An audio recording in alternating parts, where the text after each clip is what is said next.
This is the Fourth Amendment. It reads, "The right of the people to be secure in their persons, houses, papers, and effects against unreasonable searches and seizures shall not be violated, and no warrant shall issue, but upon probable cause supported by oath or affirmation, and particularly describing the place to be searched and the persons or things to be seized." Pretty straightforward. So why is it that we have to adopt laws to enforce this law of the land against the very organization sworn to uphold the Fourth Amendment? It's madness, but that's exactly what's happening. These Stingrays are not selective devices.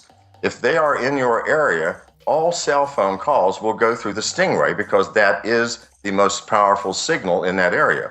So everyone within a quarter of a mile will be passing through the Stingray. Now, if the police knew the phone number and knew the machine address of the device being used by the criminal they were attempting to listen to, that would be one thing. But in most cases, they do not. They just know that the criminal lives nearby or is in an apartment here or is in an automobile there. So they have to listen to everybody's conversation to filter out and find the actual person that they are interested in, which means that every single conversation within a quarter of a mile is being listened to and has to be listened to determine which conversation is the one that they're interested in.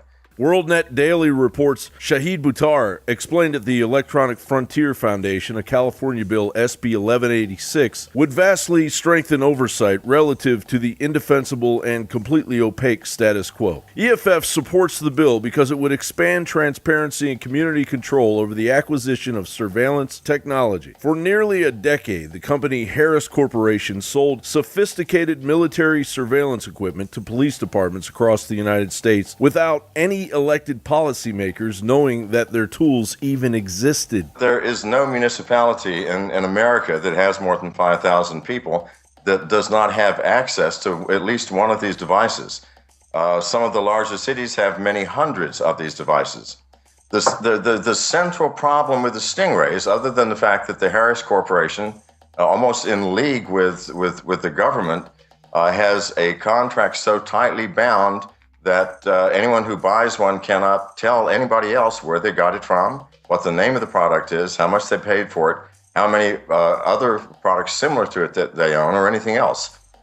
Think about that. They're saying that they signed a paper with a corporation that they're not going to disclose this information to a judge as required under the law, under the Constitution, that their non-disclosure agreement with this corporation is more important than the Constitution or any laws that we write subsequent to that.